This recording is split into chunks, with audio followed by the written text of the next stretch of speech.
warahmatullahi wabarakatuh. Selamat sore teman-teman. Nah, podcast kali ini saya sebagai moderator. Perkenalkan, nama saya Retno Wulandari, tapi kalian bisa panggil saya Rere. Saya pengurus sebagai anggota SDM. Nah, kali ini kita ditemani dengan salah satu pengurus kita, yaitu Kak Aris Sigit. Aris Sigit bisa perkenalkan. Bismillah. Assalamualaikum warahmatullahi wabarakatuh. Perkenalkan, nama saya Aris Sigit. Saya sebagai narasumber di sini dan saya alhamdulillah dipercayakan sebagai pengurus dan anggota divisi humas untuk saat ini. Ya, itu dia perkenalan singkat dari Kak Sigit. Sebelum kita bahas buku, sambil nunggu teman-teman yang lain masuk ke live videonya kita bahas tadi. Kak Sigit sebelum kesini katanya tadi macet di jalan. Bagaimana? Iya, terlalu macet sekali kayak Jakarta paling. Seharusnya datang jam 4 jadi terlambat. Oh iya, tadi kan di brosur apa itu namanya? Poster. Iya. Nah, itu kan kita diadakan sebenarnya tanggal jam 1. Cuma jam 1. Oh iya. Jam 1. Terus akhirnya kita mengadakan podcast ini jam 4 karena ada suatu kendala dan lain hal sampai kita mulainya jam 4. Nah, sebelumnya apa kesibukan Kak Sigit sekarang ini selain di pengurus HMM? Alhamdulillah kalau kesibukan saya akhir ini kayak misalnya saya kan punya 2 lembaga, masing-masing saya alhamdulillah jadi pengurus di HMI cabang Komersial Ekonomi Untar cabang Palu, dan juga kesibukan saya ya seperti biasa membantu orang tua di rumah, kadang bekerja karena rumah lagi renovasi ya, jadi saya membantu orang di rumah bekerja. Oke. Sekarang kita bahas soal bukunya. Dari kan Kak Sigit pastinya karena kita bahas buku pulang yang kita akan angkat hari ini, karya dari Laila S. Chudori. Pasti Kak Sigit pernah baca, memang harus baca lah, kan kita bahas. Kakak tahu ini buku dari mana? Saya kalau buku ini kan disarankan oleh teman-teman saya, kebetulan ada adinda saya yang menyarankan. Saya bertanya, buku apa yang bagus ya tentang sejarah mahasiswa yang menyangkut pada 30 September 1965 pada pembantaian bersih-bersih di zaman PKI pada saat itu. Buku pulang ini disarankan oleh teman saya untuk saya baca. Gitu. Kalau saya sendiri, saya juga salah satu orang yang penasaran dengan temanku sendiri. Saya itu tipikal orang yang baca buku karena saran orang. Terus saya disarankan buku ini awalnya karena isinya itu tentang perjuangan mahasiswa. Terus karena saya sendiri mahasiswa, terus lingkungan saya juga banyak orang yang suka baca tentang hal-hal yang seperti itu. Jadi saya tertarik, kayaknya saya perlu baca buku ini gitu. Akhirnya juga saya baca. Nah, pertama pas Sigit baca buku ini, apa yang paling terkesan sama Sigit? Paling awal covernya, fisiknya, apa yang terbayang sama Sigit pas lihat covernya? Saya tertarik pada yang di belakang ini, sinopsisnya yang menceritakan bagaimana seorang mahasiswa menyatukan persahabatan, cinta dan sejarah. Padahal dia pengen sekali pulang ke kampung halaman, cuman ya karena ada kendala masalah politik yang ada di Indonesia kan. Ya, seperti itu. Saya nemu buku pulang karya Laila ini bukan yang cover yang ini, tapi cover yang sebelumnya yang warna kuning. Oh iya. Nah, pas kesan pertama saya itu kan saya diceritakan bukunya itu tentang perjuangan. Jadi kayak, pasti ini tentang perjuangan yang betul-betul keras, karena dari gambarnya saja kayak kepalan tangan gitu kan. Iya. Terus memang tokohnya itu yang pertama di spill kan cowok, jadi memang ini pasti berat bahasanya ini dalam, tapi kalau dibaca sampai akhir pun tidak berat-berat sekali. Kita yang masih awam-awam tentang politik, karena ini bukan bahasa sedikit politik, jadi kita kayak mengerti. Dan apalagi saya yang pertama kali baca buku yang berbau politik, dan ini patut dibaca. Yang seperti kayak saya yang awal-awal baca buku yang berbau politik, saran rekomendasi untuk kalian mau baca. Yang mau baca buku tentang politik, yang tentang sejarah mahasiswa yang dicabut paspornya, yang diusir dari negaranya sendiri, saya saran baca buku tentang Pulang ini kayak dari Studol. Nah,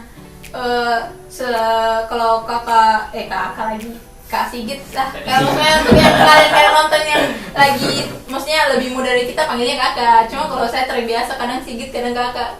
Gitu. Terus kalau mau baca buku pertama itu dilihat apanya? Covernya kah? Atau sinopsisnya? Atau judulnya? Penulisnya? Kalau saya kalau mau membaca buku, dia lebih ke sinopsisnya saya. Sinopsis. Jadi latar belakang, maksudnya apa yang diceritakan gitu ya? Seperti itu. Kalau saya sendiri sih dari judulnya, karena saya tipikal orang yang, karena saya bilang tadi, karena kena racun, jadi kalau semuanya mau baca sendiri, saya lihat buku-buku itu dari judulnya. Oh, judulnya bagus nih, boleh dibaca kayak gitu. Terus kita bahas tentang isinya lagi. Awal-awal kakak Sigit baca bagaimana?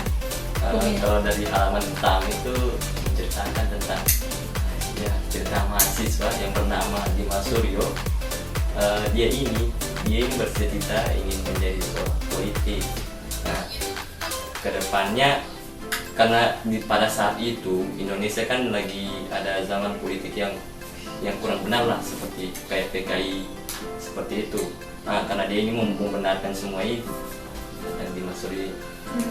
Jadi Dimas Suryo ini tidak memihak, dia kayak menengahi antara sisi kiri dan sisi kanan. Tapi karena dia menengahi dan tidak memihak, dia seakan-akan dia juga di sisi kiri dan dia juga di sisi kanan, padahal dia tidak keduanya gitu ya. Gitu, makanya dia jadi buronan sama temannya yang 5 orang. Terus semua Rijab, terus Mas Nugroho sama Mas Jai. Terus siapa? Rizjab, Tijai, sama siapa yang satu yang jadi buronan sampai dia di Hananto. Hananto. Nah, si pas awal-awal pertama kan yang dibahas Mas Hananto kan, yang pas dia di ruang kerjanya, ruang percetakan foto. Terus ceritanya dia ditangkap sama 3 orang yang mengaku-ngaku dia sebagai saudara yang dari Jawa Tengah, padahal Intel yang mau tangkap dia. Cuma dia kayak pasrah karena posisinya dia kan lagi di dalam ruangan tertutup dan tidak ada ruang untuk kabur, jadi akhirnya dia ditangkap.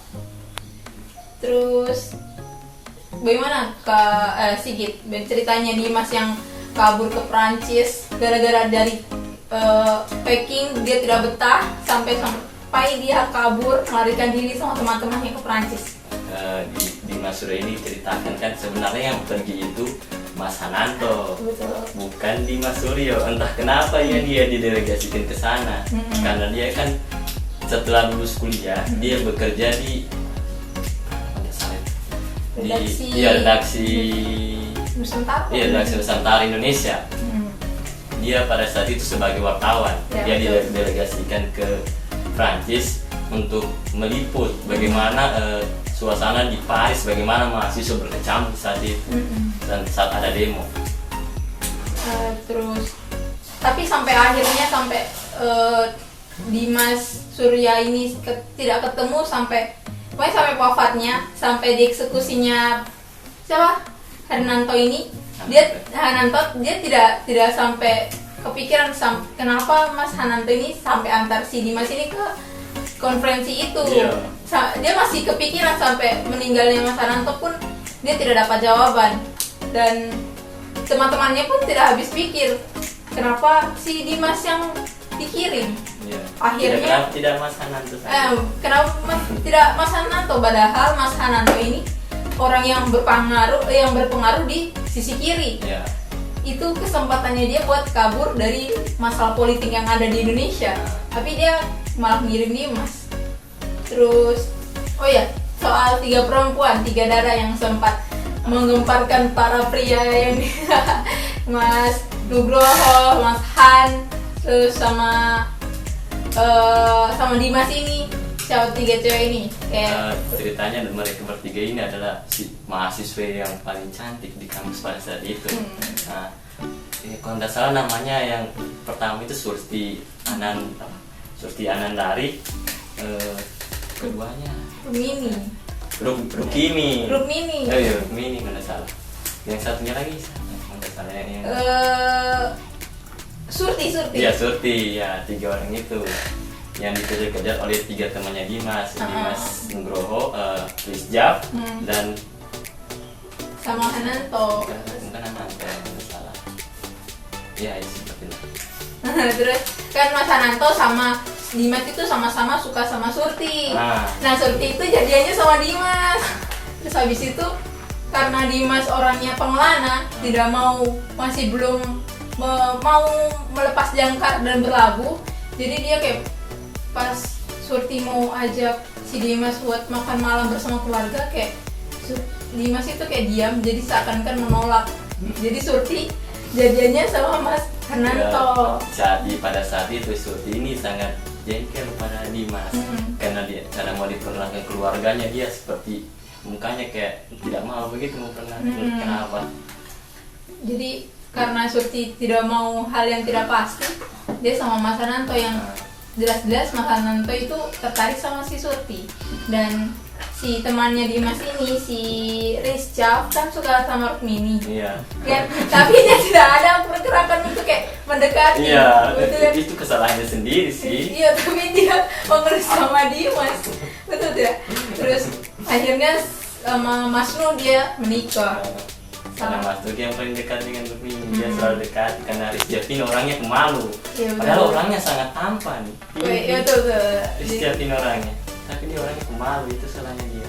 Terus soal Dimas yang pergi ke Paris, terus ketemu sama Vivian. Ya, Vivian de Verux. Pada saat dia dikirim itu dia ketemu seorang wanita pada saat demo yang bermata hijau, tinggi, yang dagu lancip dan hidung yang sangat mancung. Pada saat itu dia langsung jatuh cinta dengan matanya warna hijau itu yang sangat terang. Kalau ciri-ciri cewek langsung hafal ya. Kalau ciri-ciri cewek hafal, oke. Seperti itu sudah. Terus akhirnya mereka menikah. Tapi pas awal-awal mereka dekat, si Vivian ini kayak tidak menekan Dimas kan. Vivian ini tahu kalau Dimas ini sang pengelana dan kayak politik yang dicari.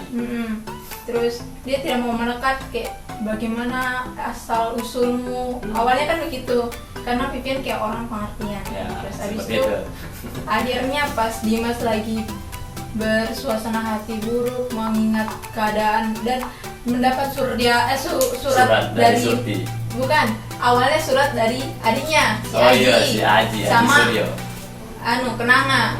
Kenanga. Dia menceritakan tentang si Mas Ananto ini ketangkap sama Intel. Jadi dia berduka, kayak sedih gitu. Iya, sedih tapi ada perasaan senang juga. Karena Surti jadi sendiri. Ya betul.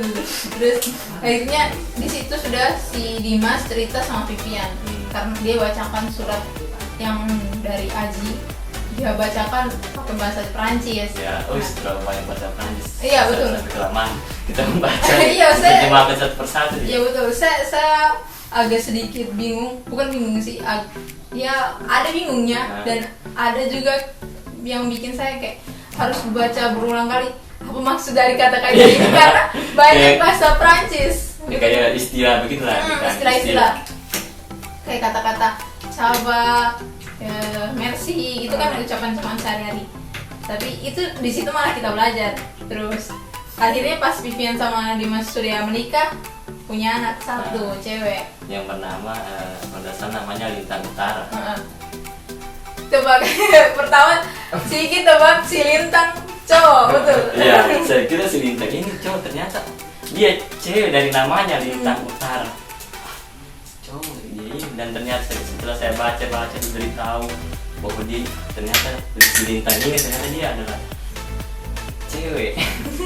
Pada saat dijelaskan dia tinggi, matanya berwarna hijau, cuma dia yang mengikuti dari ayahnya saja hanya dari rambut dan matanya.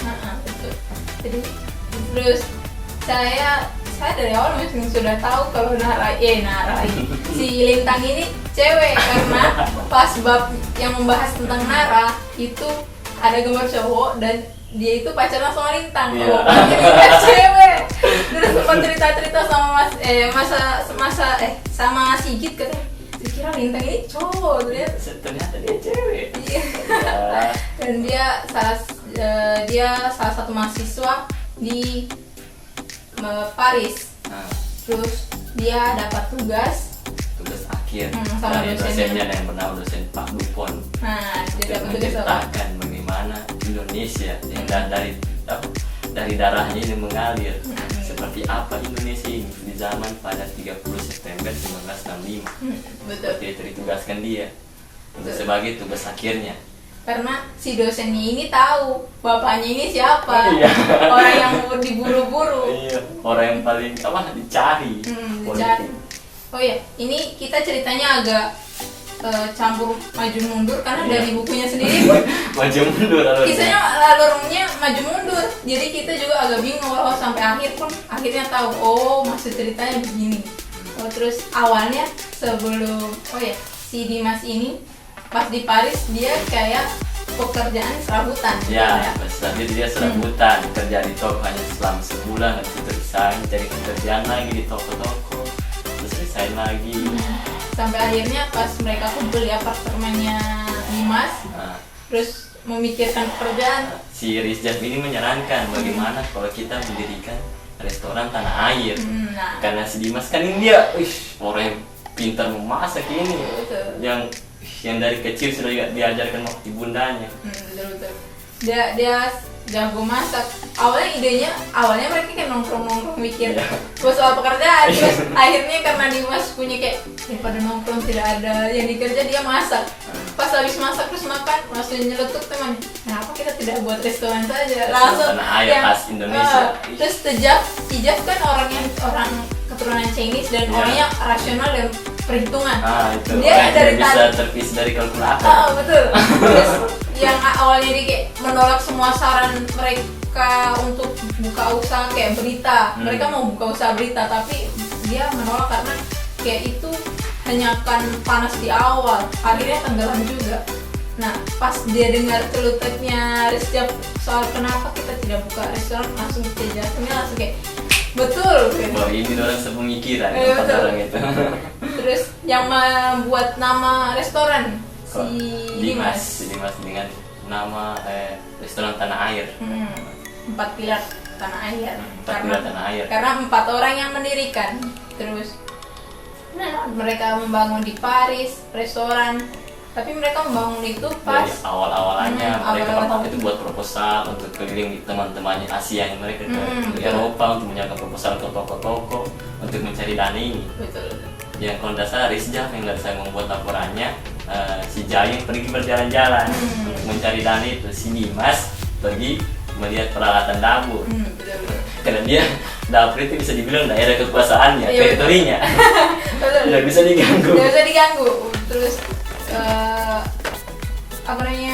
habis itu kan soal restoran ini, dia restorannya karena khas Indonesia, banyak sekali yang orang-orang Indonesia datang ke situ, tapi yang tidak berpikir untuk, maksudnya tidak berpikir mereka sisi kiri, mereka komunis, karena mereka dicap komunis kan di situ. Ekstapol. Jadi orang-orangnya hanya tahu makanan Indonesia, maksudnya yang memang berpikir untuk makan tanpa memikirkan mereka ekstapol, mereka suka di situ kan. Karena hidangannya memang terkenal enak. Karena mereka awalnya kayak ada yang mengunci kayak ini restoran punya ekstapol, tapi malah gara-gara itu restorannya terkenal di Paris sampai saat ini. Dan dengan latar restoran yang ala-ala Indonesia, gamelan, pakai wayang kulit dengan buku-buku sastra yang ditampilkan. Terus ini juga di buku ini mereka juga mengutip kisah Mahabharata. Ya, Betul. Mahabharata, kisah andalan dari ayahnya Timan Surya, buku andalan yang selalu dia baca, yang selalu diceritakan kepada anaknya. Apa tokoh favoritnya Dimas? Eka Laya. Bukan, Eka Laya sih favoritnya Lintang. Kalau sebenarnya Dimas si Bima. Oh iya, Bima. Yang selalu memperjuangkan rasa sukanya, cintanya sama Drupadi, tapi Drupadi selalu jatuh cinta sama Arjuna, sang pemanah yang terhebat di dunia pada saat itu. Tapi sebenarnya pemanah terhebat itu sih Eka Laya. Eka Laya. Dari ceritanya itu si Eka Laya sebenarnya berguru sama siapa? Diona nggak salah namanya, pokoknya guru dari si Arjuna. Yeah. Tapi Diona itu menolak. Terus akhirnya karena si tekadnya si Eka Laya yang selalu memaksa untuk mengajar, akhirnya gurunya merestui tapi dia tidak mengajar, gitu ya. Dia cuma merasa kayak direstui, jadi Ya. saya sudah jadi muridnya. Dia seperti pergi belajar sendiri dan autodidak, pergi memanah, belajar sendiri di hutan tanpa diajar oleh gurunya sendiri. Akhirnya pada suatu saat Arjuna pas main memanah rusa, ternyata rusanya sudah tertembak duluan sama si Eka Laya. Dia aneh, siapa yang menembak ini rusa hanya 5 tembakan langsung mati, pasti dia pemanah terhebat. Padahal dia tahu dia yang pernah. Iya, pemanah terhebat di dunia pada saat itu. Terus dia cari-carilah siapa pemanah yang sama. Akhirnya dia ketemu dengan seorang pemuda yang sedang melatih panah tersendiri. Terus dia tanya, siapa kan namamu? Namaku adalah Eka Laya. Sama gurumu. Iya. Gurunya itu sama dengan gurunya Arjuna. Akhirnya Arjuna cemburu. Kenapa si gurunya ini mengajar dia? Terus pas itu gurunya ketemu sama Eka Laya. Ada juga Arjuna. Terus dia bilang Tentang gurunya tidak enak sama Arjuna karena dia tahu si gurunya ini guru satu-satunya dari saudaranya Arjuna dan Yeah. Arjuna.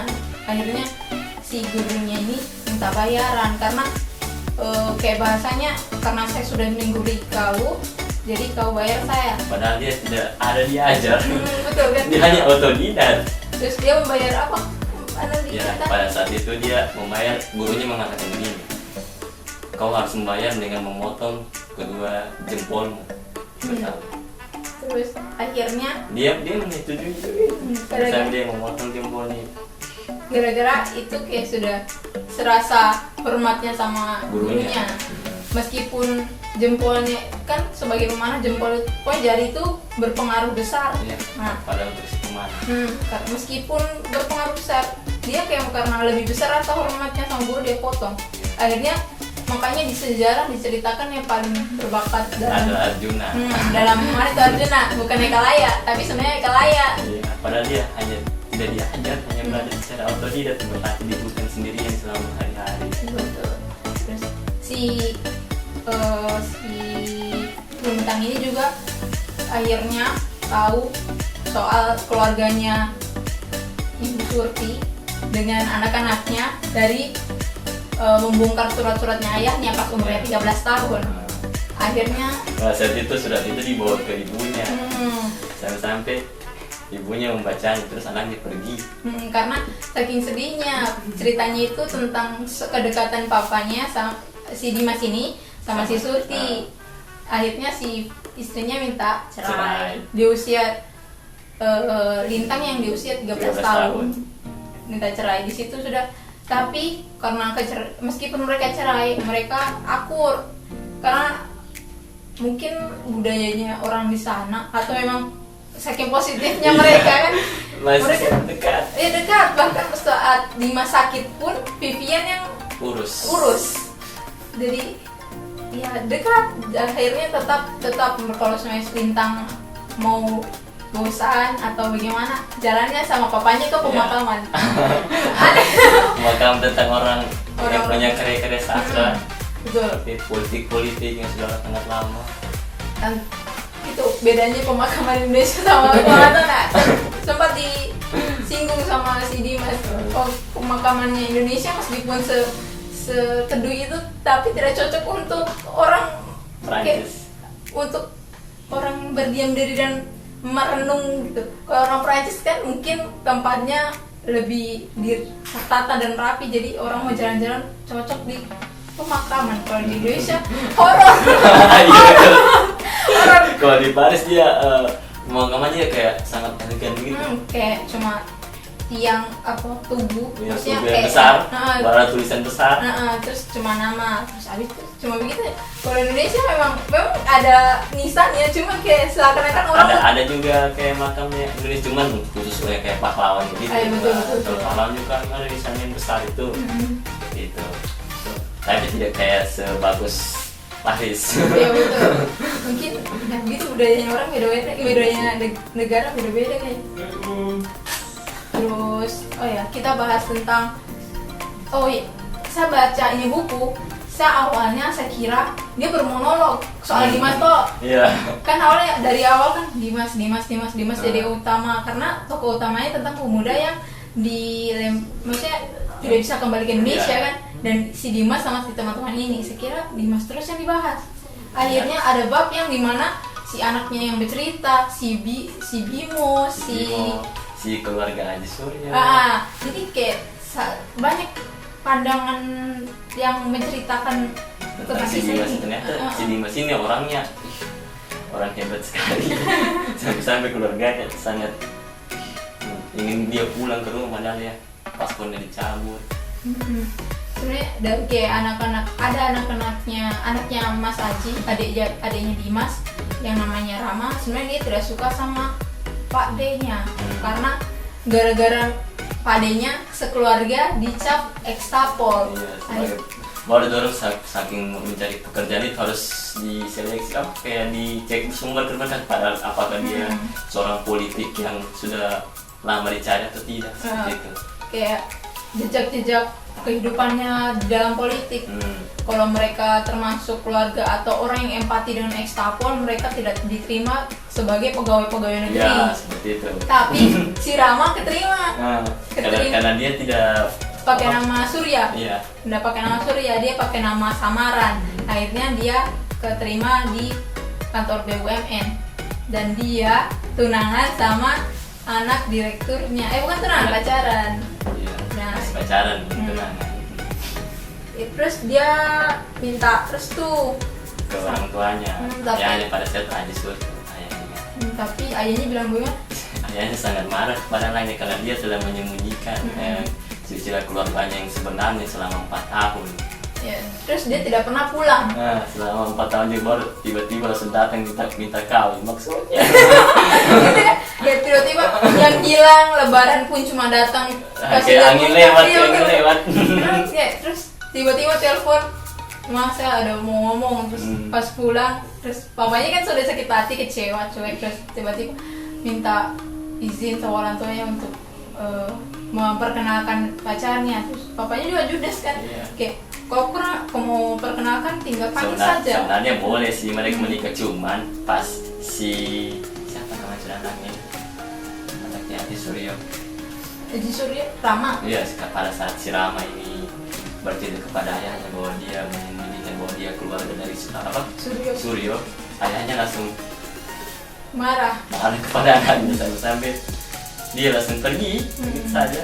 Karena Dimas dia tidak suka di kehidupan yang was-was, karena keluarga dengan teman-temannya Dimas dan keluarga Dimas hidupnya itu penuh kewaspadaan. Karena memang terbiasa diawasi oleh Intel, kan mereka keluarga ekstapol. Dimas tidak suka. Karena itu dia juga cemburu sama teman-temannya yang menceritakan tentang prestasi keluarganya, kebahagiaan keluarganya.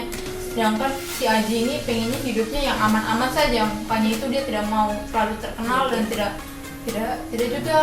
terkenal sekali, karena memang keluarga ekstapol. Siapa yang tidak mengenal keluarga ekstapol kan? Terus kisah pertama pas Lintang datang ke Indonesia, dia ketemu sama si Alam. Si Alam ini, orangnya badannya kekar. Diceritakan oleh Steven, dia orangnya tinggi, kekar, berotot. Dia kayak ini seorang binari gaun atau atlet lari. Terus Lintang kayak mikir, ini kayaknya orangnya atlet, padahal tidak. Terus pas sampai dia sadar kalau ada foto yang dipasang di rumahnya Ibu Surti pas dia mau wawancara Ibu Surti kan fotonya si Alam, orang bertiga, si Alam, si Kenanga sama si Kenanga, si Bulan. Nah, ada foto dipajang, ternyata si Alam ini dari kecil main karate, makanya makanya badannya terbentuk. Dan awalnya si Lintang ini kan sebenarnya punya pacar di Paris, namanya Nara. Iya, Nara. Tapi pas ke Indonesia dia jatuh hati sama si Alam. Ya, si Alam. Gara-gara Alam ini selalu kayak sama-sama dengan dia, bantu dia. Akhirnya dia jatuh hati. Selesaikan tugas akhirnya. Bantu cari wawancara. Wawancara yang sangat sulit itu selama 1 bulan. Mencari wawancara yang estafet itu sampai susah untuk buka mulut. Seperti itu, karena kejadian sudah terlalu di hati. Iya betul. Siapa yang tidak sakit kalau semua keluarga disiksa, apalagi keluarga terdekat di depan matanya dieksekusi si ibu. Padahal keluarganya tidak salah. Orang-orang yang tidak ada hubungannya dengan politik terkena imbasnya. Terus akhirnya karena Alam ini kan akhirnya dekat sama si Lintang, akhirnya Lintang ini jatuh hati. Orang itu kayak saling suka, cuma si Alam ini tahu kalau si Lintang punya pacar. Nara, karena si Nara sering nelpon. Tapi kayak Alam ini orangnya juga kayak pemberani, kayak gentleman. Jadi Alam ini kayak keturunan dari papanya. Dia persis sama papanya Hanto. Karena dia fuckboy lah. Karena semua cewek memang dijabanin. Iya. Si Lintang juga yang awalnya tidak suka sama papanya karena menyukai 2 perempuan, mamanya, si Maman sama si Surti. Akhirnya dia juga jatuh hati sama 2 pria. Itu kan karma. Tapi papanya sebelum meninggal, Dimas ini pernah jatuh karena memang jatuh di kereta pada saat di lehernya yang pada sana. Pokoknya karena dia tidak enak badan, akhirnya pas diperiksa dia tidak mau sekali diperiksa gitu. Sama si Nuh kan si Manu kan jago akupuntur, tapi dia takut jarum. Iya, pada saat itu.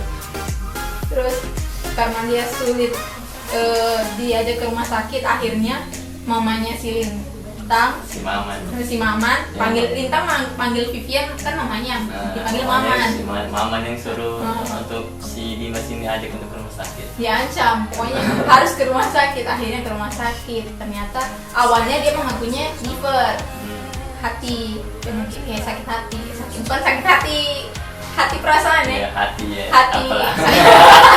Hati maksudnya bagian hati, liver. Terus karena tapi si Lintang sama si Maman tidak percaya, tetap diusut sampai si Dimas ini jatuh sakit berhari-hari. Terus akhirnya dipaksa lagi, tapi si Dimas ini periksa setelah Lintang ke Indonesia.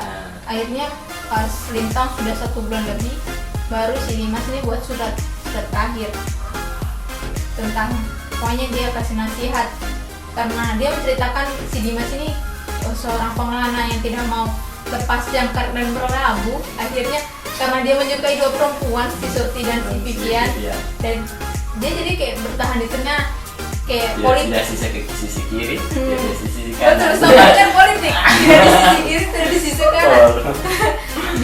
Dia masih suka sama Surti, akhirnya menyimpan kayak sama kunyit di ruang bacanya. Untuk mengingat bau khas ke Indonesia. Betul. Terus sama dia tetap suka sama Vivian, yang tetap bertahan sampai si Vivian baru bongkar masalahnya dia dengan Surti, akhirnya baru bercerai. Tapi si Dimas juga tidak mau mengkekang si Vivian karena itu pilihannya. Terus Dimas juga merasa bersalah karena dia tidak mau memilih, karena itu akhirnya si Vivian yang memilih untuk berpisah. Tapi sampai sekarang masih sangat dekat. Itu anehnya bagi rukun gitu ya, rukun. Tapi mungkin karena mereka melihat si Lintang yang anak hasil pernikahan mereka. Terus akhirnya si Dimas ini pas pesan terakhirnya ada ikhlas. Oke. Terus lewat tadi. Terus pesan terakhir Dimas sebelum meninggal bagaimana? Dia bilang kamu harus memilih kan, seperti mamamu dia memilih bercerai dengan Dimas, dengan saya, soalnya saya Dimas nih, memilih untuk bercerai dengan saya karena itu pilihannya. Lebih baik memilih dengan berani dan mengambil risiko daripada tidak memilih, kau akan kehilangan keduanya. Terus pas saya ingat sekali tuh bab terakhir, dia bilang dia pas pemakaman ayahnya itu pengen nih dimakamkan di karet. Karena dia tahu baunya, dia tahu tanah itu, dia ingat sekali tahu daerah karet itu, dia pengen di pemakaman karet. Di pemakaman karet itu dia bersampingan Nara, tapi di jauh sana ada si Alam. Jadi dia masih, dan di akhir cerita dia tidak ceritakan dia pilih siapa antara Nara sama Alam, tapi dan itu yang bikin saya penasaran sebenarnya, itu kisah terakhir. Si Alam tuh si Nara pilihannya Lintang, tapi tidak diceritakan. Terus oh ya, si cerita si Lintang yang mencari narasumber buat tugas akhirnya. Dia awalnya carinya itu orang-orang yang betul-betul nama-nama terkenal dan nama-nama keluarga yang tidak tersorot oleh sejarah, betul yang tidak terlihat. Kayak seperti seperti Surti itu kan sama Aji adiknya Surya kan, Keluarga Surya. Surya kan yang terkenal itu Dimas, cuma Aji yang sebagai adiknya yang tidak ada hubungannya pun jadi terkenal Dimas.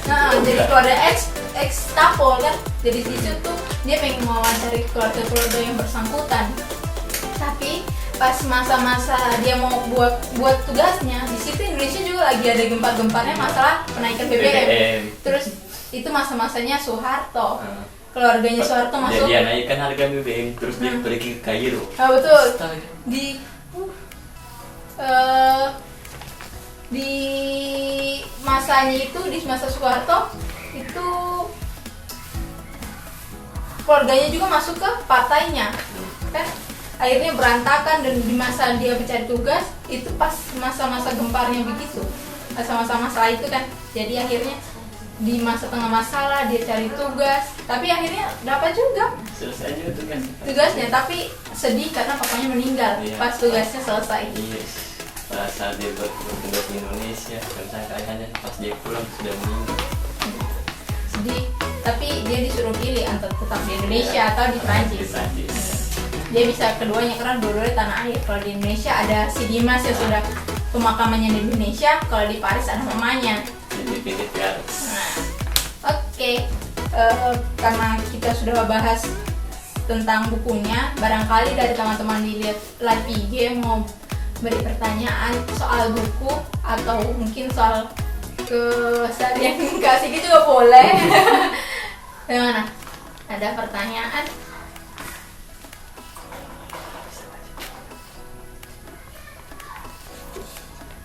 Sambil tunggu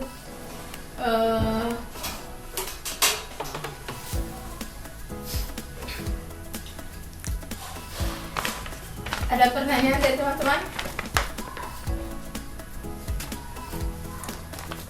Oke, karena sang operator bilangnya tidak ada, jadi kita tutup saja untuk kali ini. Oh ya, untuk Kak Dimas bagaimana? Kak Dimas lagi gara-gara bahas Dimas kita panggil sedikit Dimas. Seperti itu sudah masuk ke dalam dunia fantasi buku sampai dia terbayang ke saya, aku bilang salah orang. Nah, kalau menurut Sigit, moral yang paling Sigit dapat dari buku ini, yang nilai-nilai yang Sigit bisa dapatkan dari buku ini.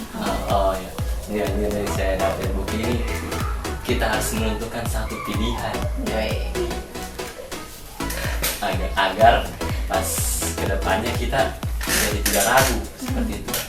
Jadi kita harus memilih, meskipun kedua-duanya baik, tapi satu harus memprioritaskan apa yang menurut kalian penting. Gitu ya.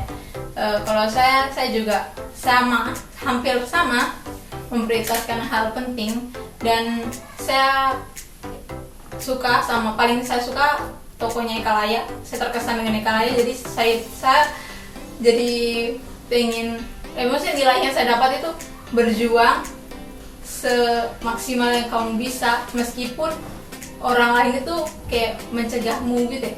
Jadi sebisa mungkin kamu usaha, itu yang saya dapat dari Kalaya. Sampai gurunya pun menolak, dia tetap berjuang untuk dapat ilmunya dari dia. Padahal pada saat dia tidak diajar. Betul sekali. Hanya dari kata-katanya, saya muridmu. Oke. Jadi muridnya betulan. Tapi tidak diajar. Iya, tidak diajar. Oke, sekian dari kami. Kurang lebihnya saya mohon maaf. Wabillahi taufiq wal hidayah. Wassalamualaikum warahmatullahi wabarakatuh.